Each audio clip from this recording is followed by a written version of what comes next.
안녕하십니까. 오늘은 32회차 수업을 하도록 하겠습니다. 31회차에서 우리 31회차부터 3시간에 걸쳐서 쓰기, 듣기, 읽기 다 공부하기로 했었죠. 그래서 오늘도 역시 1교시에는 쓰기 공부를 하도록 하겠습니다. 자, 일단 쓰기 공부 51번 문제부터 한번 볼게요. 제목은 모집이라고 나와 있네요. 모집. 자, 일단 한번 읽으면서 여러분하고 같이 고민할 시간을 한번 드릴게요. 수화 동아리 이번에 자, 갈로가 있어요. 수화에 관심이 있고 열심히 노력할 수 있다면 모두 환영합니다. 있네요. 또 갈로가 한 개 나왔어요. 여기는 기억이고 밑에 나오는 게 니언이겠죠. 니언 답은 뭐라고 지금 묻고 있어요. 그러니까 걱정하지 마세요. 학교 수업이 끝나고 저녁에 모여서 연습을 합니다. 다음 주 월요일까지 아래 번호로 연락해 주세요 하고 여기 전화번호가 나와 있어요. 참고로 이 전화번호는 선생님 전화번호예요. 네, 알고 있죠? 자, 이렇게 해서 오늘 제목은 51번 문제에서 제목은 아마 모집이라고 나왔어요. 모집이 뭔지는 여러분 알죠? 어딘가에서 사람을 모집한다. 오게 만든다. 이런 게 모집이죠. 우리도 토픽 수업 시작할 때 토픽 중급반 수업할 학생들을 모집했었어요. 같이 여기도 지금 모집을 하는데 어느 동아리? 수화 동아리래요. 수화가 뭔지 아세요? 근데 수화는 들을 수 없는 사람들을 위해서 이게 들을 수 없는 사람 알죠? 귀머거리라고 하죠. 귀머거리, 귀가 먹었다. 우리 말을 못할 때 뭐예요? 벙어리라고 하고 귀가 먹었을 땐 귀머거리라는 표현을 써요. 귀머거리. 귀머거리라는 표현이 별로 좀 좋진 않죠. 그래서 귀머거리한테 수화동 그 사람들한테 이야기할 때 보통 손으로 사용해서 나오는데 요즘 이 수화가 굉장히 여러분도 많이 봤을 거예요.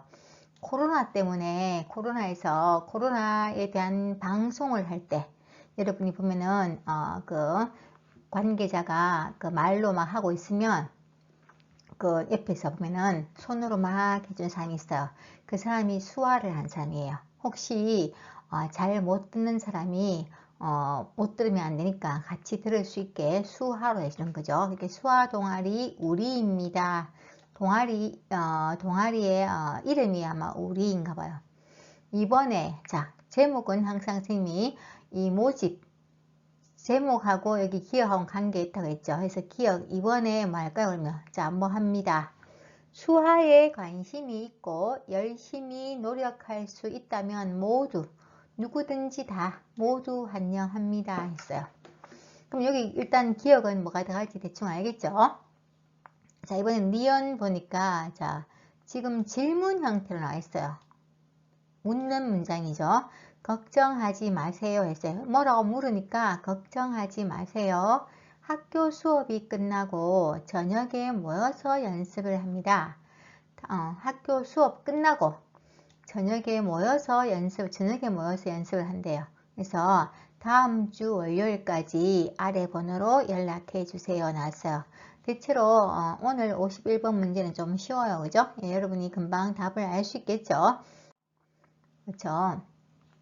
이번에 여기 제목이 모집이니까 이번에 우리 동아리에서 회원을 모집합니다 라든지 이렇게 우리 동아리 회원을 모집합니다 이런 식으로 쓰면 되겠죠. 아니면 수화 동아리에서 회원을 모집합니다 이렇게 해도 되고.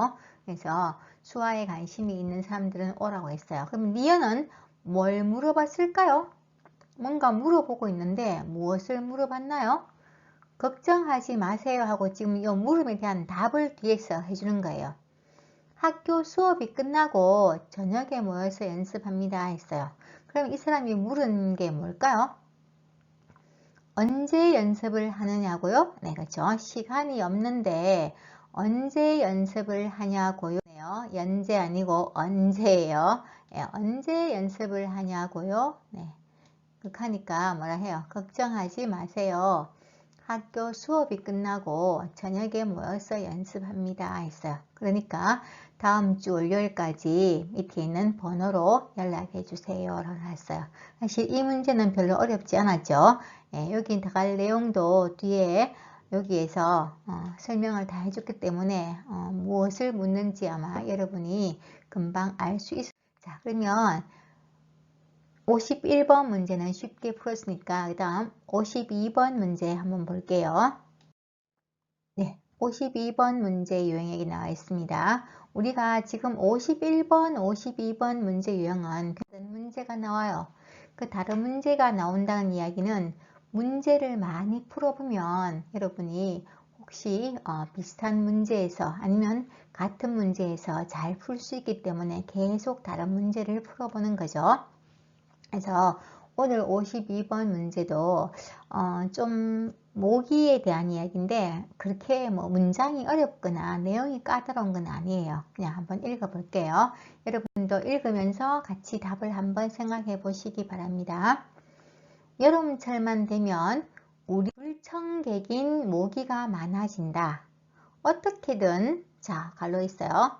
약을 뿌려보기도 하지만 여럿이 함께 있어도 유독 모기에 잘 물리는 사람이 있다. 이런 사람은 대체로 뚱뚱하고 땀을 많이 흘리는 편이다. 모기는 후각이 예민해서 땀을 흘릴 때 발생되는 이산화탄소를 감지해 그 대상을 찾아내기 때문이다. 열이 많고 땀을 많이 흘리는 아이들이 자, 갈로 있어요. 바로 이 때문이다 됐어요. 자, 이렇게 문장인데 여러분이 생각할 시간이 조금 더 필요하겠죠. 그리고 또 약간 어려운 문제의 어휘는 선생님하고 같이 한번 볼게요. 일단 잠깐 한번 생각해 보세요.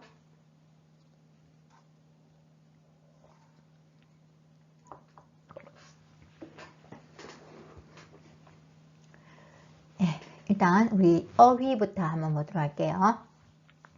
여름철만 되면 우리의 안방에 불청객이 나죠. 불청객이 무슨 말이에요? 초청하지도 않은 손님이라는 뜻이에요. 초청하다. 초청하지 않은 불. 보통 우리 뭐뭐 하지 않다 할 때 불 쓰거든요. 손님 뜻이에요. 그래서 보통 손님은 우리 집에 오세요 하면서 좀 초청해서 오는데 이 불청객은 별로 반갑지 않다는 이야기예요. 반갑지 않다. 반갑지 않은 손님이에요. 반갑지 않은 손님. 반갑지 않은 손님인 모기예요. 그렇죠? 여러분 모기 다 싫죠? 반갑지 않다죠. 반갑지 않다. 모기 다 싫은데 그런데 여름철만 되면 우리 안방에 막 와요. 모기가 많아진다. 어떻게든 자 어떻게든 뭐 약을 뿌려 보기도 하지만 약을 뿌리는 이유가 뭘까요? 약을 뿌리는 이유가 뭘까요? 모기 좋아요 안 좋아요? 안 좋으니까 모기를 없애려고 약을 뿌리겠죠. 그러니까 어떻게든 자 뭐 약을 뿌려 보기도 하지만 여럿이 사람들이 여럿이 함께 있어도 유독 알죠? 유난히 모기에 잘 물리는 사람이 있다. 그러니까 아주 유난하게 뭐 다 사람들이 여러 명 있는데 혼자만 계속 물리는 사람이 있어. 선생님도 좀 모기 잘 물리는 편이에요. 그래서 같이 잠을 자는데 남편은 안 물리고 선생님만 계속 모기가 물린 경우도 있어요. 선생님은 이 문장을 보면서 좀 아닌데 싶은 생각이 들었어요. 모기에 잘 물리는 사람이 있다. 이런 사람은 대체로 뚱뚱하고 땀을 많이 흘리는 편이다 했어요. 이 문장을 보면서 선생님이 좀 아니라고 생각한 게 선생님은 뚱뚱한 편은 아니에요. 일단 날씬하지도 않지만 뚱뚱한 편도 아니고 선생님은 정말 땀은 안 흘리거든요. 땀을 많이 흘린 사람한테 온다 했는데 저는 정말 땀은 안 흘려요. 그래서 근데 왜 남편은 오히려 나보다 뚱뚱하고 땀도 나보다 많이 흘리는데 남편은 모기가 잘 안 무는데 선생님은 계속 모기에 물려요. 그래서 뭐 이렇게 연구해 본 결과하고 좀 다를 수도 물론 있겠죠. 그래서 여기는 조금 다른 것 같아요. 그래서 모기는 왜 뚱뚱하고 땀을 많이 흘리는 사람이 잘 무는가? 모기는 후각이 뭐예요? 후각은 냄새 맡는 거죠. 냄새. 후각이 대체로 예민해요. 예민하다는 것은 좀 잘 알아차린다는 뜻이죠. 냄새를 잘 알아챈다는 얘기예요. 후각이 예민해서 땀을 흘릴 때 발생되는 이산화탄소를 감지하다. 이산화탄소를 느껴서, 감지하다는 느끼다 뜻이죠. 이산화탄소를 느껴서 그 대상을 찾아내기 때문이다. 그러니까 땀 많이 흘린 사람이 이산화탄소가 많이 품어져 나오니까 그걸 빨리 느껴가지고 그 사람한테 간다는 얘기예요. 그래서 열이 많고 땀을 많이 흘리는 아이들이 뭐 하는 것은 바로 이 때문이다 이렇게 나왔어요. 별로 어렵지 않죠? 예, 문장은 별로 어렵지 않은데 여기 기억에는 뭐가 들어가면 좋을까요? 여름철만 되면 우리의 안방에 불청객인 모기가 많아진다. 어떻게든 약을 뿌린다는 얘기는 모기를 죽인다는 얘기겠죠. 아니면 쫓아낸다는 얘기겠죠. 그래서 어떻게든 모기 물리지 않으려고, 아니면 모기를 쫓으려고도 괜찮아요. 그 모기한테 물리지 않으려고, 아니면 물리지 않기 위해서 약을 뿌려보기도 하지만 여럿이 함께 있어도 유독 모기에 잘 물리는 사람이 있다. 이런 사람은 대체로 뚱뚱하고 땀을 많이 흘리는 편이라 모기는 후각이 예민해서 땀을 흘릴 때 발생되는 이산화탄소를 감지해서 그 대상을 찾아내기 때문이다.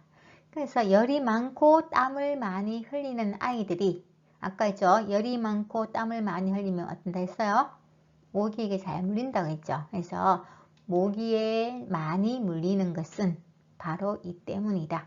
아니면 아이들이 모기한테 쉽게 물리는 것은 바로 이 때문이다 라고 이야기해 주면 될 것 같아요. 그래서 오늘 51번, 52번 문제는 그렇게 많이 힘들지는 않았을 거예요. 이렇게 조금만 더 생각하면 잘 풀 수 있을 문제라고 생각합니다. 자, 이제 53번 문제 한번 볼게요. 네, 오늘도 53번 문제는 여러분들이 쓰고 선생님한테 보내주시면 될 것 같아요. 자, 오늘 53번 문제. 다음은 한국의 중학생을 대상으로 1990년과 2010년에 실시한 설문조사 결과입니다. 설문조사를 중학생들한테 했나봐요. 1990년하고 2010년이니까 20년에 걸쳐서, 20년이 지나서 한번 실시를 다시 했어요. 다음 조사 결과를 보고 중학생들의 가장 큰 고민거리가 무엇이며 어떻게 달라졌는지, 그럼 고민이 어떻게 달라졌는지 조사 결과를 비교하여 200자에서 300자로 쓰십시오 나왔어요. 53번 문제 같은 경우는 조금 사실 쉽기 때문에 여러분이 53번 문제에서 여기 30점이죠. 30점인데 근데 생각보다 점수를 많이 안 줘요. 내가 300자, 200자, 300자 다 썼다고 생각했고 여기 있는 내용을 다 썼다고 생각해도 15점 정도를 받기가 좀 힘들어요. 15점 정도 받는다 생각하시면 돼. 반. 근데 여기 있는 그대로를 읽어주는 것보다 조금 어휘들을 바꿔서 써주면 조금 더 점수를 맞을 수 있어요. 한 20점? 그래서 뭐 이렇게, 그리고 분량이 조금 더 길면 길수록 아마 점수를 조금 더 주는 것 같아요. 그러니까 200자에서 300자인데 그냥 한 210자 정도 썼다. 요거보다는 한 290자 정도 썼다. 이게 점수가 좀 더 많은 것 같더라고요. 그래서 여러분들이 좀 많이 쓸 수 있으면 좀 많이 쓰는 것도 괜찮습니다. 네, 볼게요. 중학생들의 고민거리를 1990년하고 2010년에 각각 100명씩 조사해 보니까 시간이 20년 후에요. 20년 후에 다시 조사해 본 거죠. 해보니까 지금 이렇게 변화됐어요. 첫 번째 보니까 1990년도는 제일 큰 고민이 친구 문제네. 친구 문제 48%. 그 다음에는 성적 문제였어요. 성적이 잘 나오는가 안 나오는가. 그 다음에 세 번째가 가정 문제고 네 번째가 그냥 기타인데 사실 가정 문제도 9%밖에 안 되니까 좀 작아요. 대체로 친구 문제랑 성적 문제가 거의 뭐 80% 이상을 지금 차지하고 있죠. 근데 2010년에 보니까 와서 보니까 20년이 지나고 보니까 제일 큰 문제가 바뀌었죠. 지금 뭐예요? 성적 문제가 1등으로 올라왔어요. 성적 문제가 제일 문제가 많고 그 다음에 나오는 게 친구 문제였어요. 그러니까 1990년하고 2010년하고는 1, 2위가 서로 바뀌었어요. 그리고 역시 그 다음에 아니구나. 예, 진로 문제가 2번이네요. 18%니까. 그리고 친구 문제가 3위가 됐네요. 그죠? 여기가 18 더 많았죠. 진로 문제가. 그리고 친구 문제는 12%예요. 그리고 그 다음 남은 게 가정 문제고, 그 다음에 나오는 게 기타. 이렇게 나왔어요. 자, 그러면, 예, 여기 보니까, 좀 뭐가 제일 큰 변화가 있는 것 같아요. 보니까. 어쨌든 1990년대 학교 다니던 학생들보다는 2010년대에 다니던 학생들이 성적 때문에 고민을 많이 한다는 게 드러났어요. 성적하고 관계는 또 뭐예요? 어디로 학교에 갈 것인가? 성적이 좋으면 좋은 학교 갈 수 있지만 성적이 안 좋으면 좋은 학교 못 가니까 진로 문제가 그냥 따라오는 거죠. 그래서 대체로 요즘 중학생들은 성적, 그러니까 어떤 학교 시험 성적과 관계된 문제를 많이 안고 있구나라는 것을 대충 알 수 있겠죠. 그래서 여러분이 하나의 표를 읽고 다른 뭐 원인이나 이유를 찾는 걸 지금까지 많이 했는데 오늘 이 문제는 지금 두 개 다 그냥 비교해서 쓰면 되는 거예요. 맞죠? 비교하는 거야. 비교하니까 그냥 바로 비교해도 되고 하나를 먼저 다 한 다음에 하나를 먼저 다 읽어주고 난 다음에 또 나머지 하나를 이렇게 다 해도 돼요. 되고 아니면 하나씩 비교해도 돼요.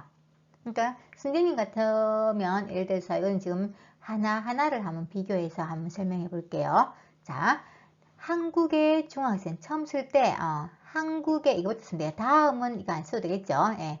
한국의 중학생을 대상으로 1990년과 2010년에 중학생들이 가장 큰 고민거리가 무엇인가에 대한 설문조사를 하였다. 이렇게 쓰면 좋을 것 같아요.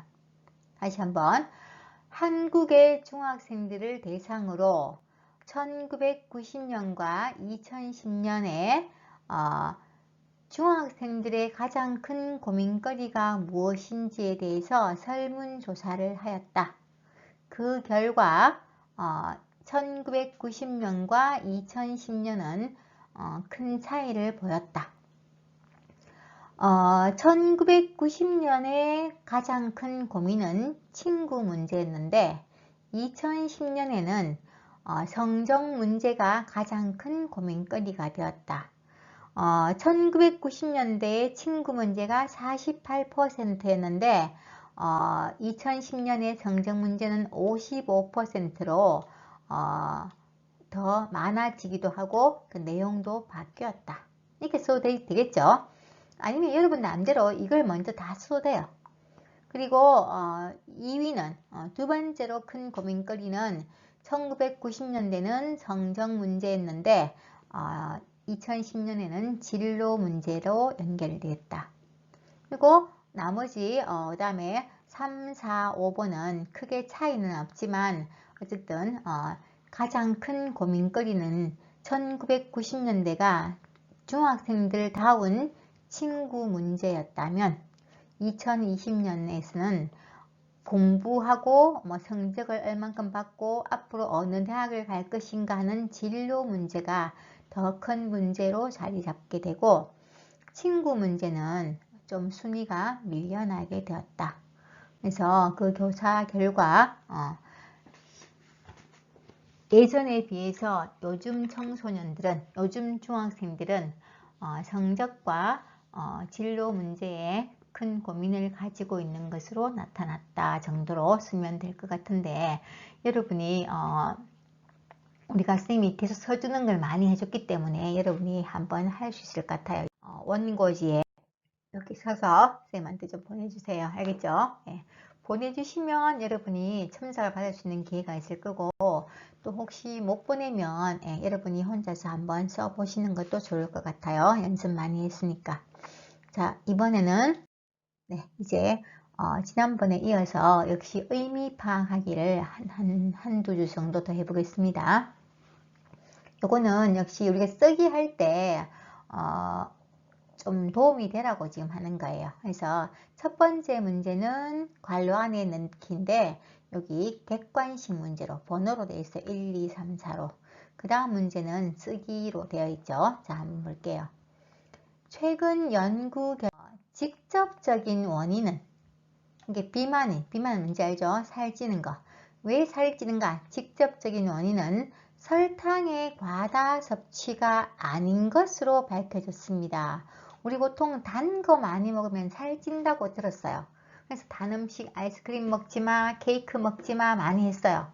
근데 보니까 설탕의 과다 섭취가 오히려 비만의 원인이 아닌 것으로 밝혀졌대요. 오히려. 그러면 비만은 왜 되는가? 지방의 과다 섭취나 부모로부터 물려받은 유전자의 영향.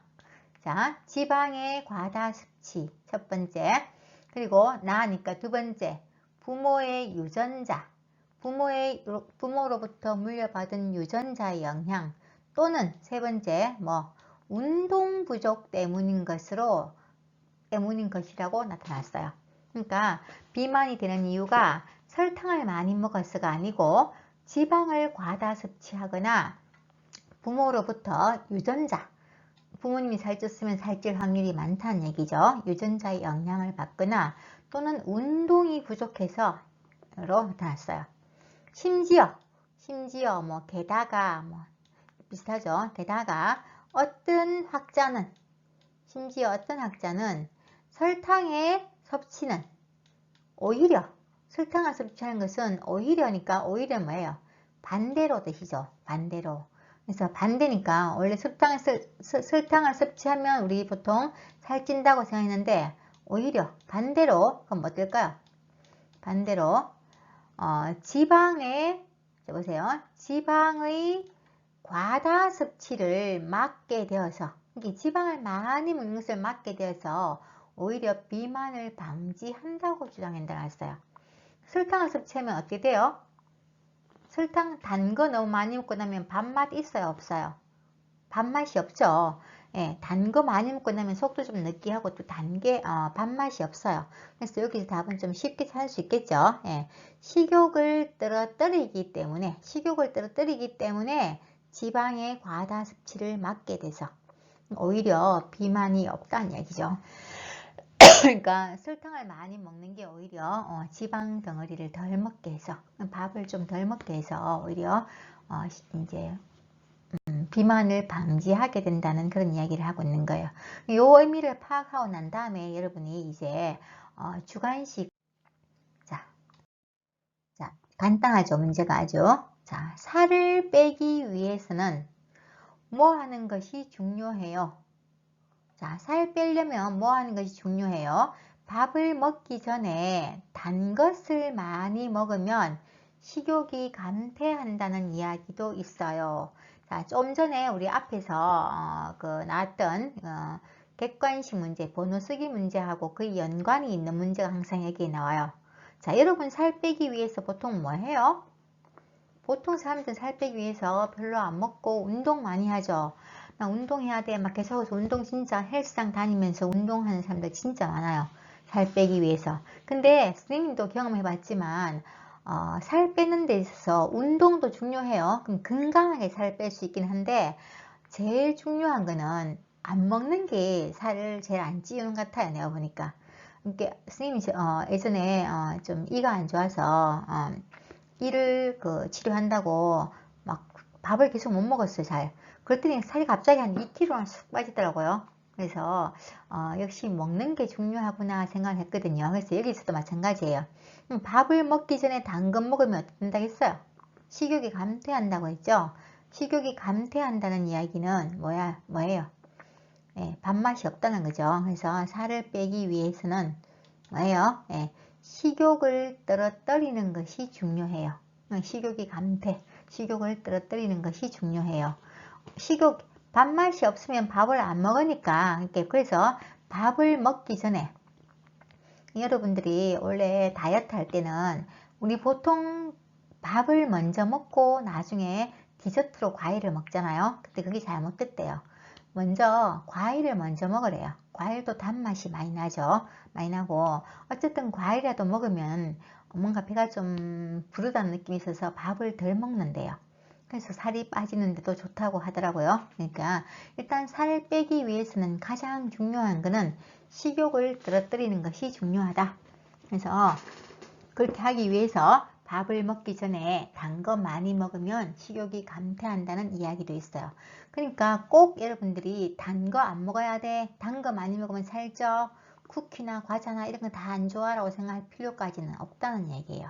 우리 오늘 배웠으니까 여러분이 생각하시면 되겠죠. 네, 이렇게 해서 또 여기까지 해서 오늘 쓰기 마치도록 할게요. 다음 시간에 듣기를 하도록 하겠습니다.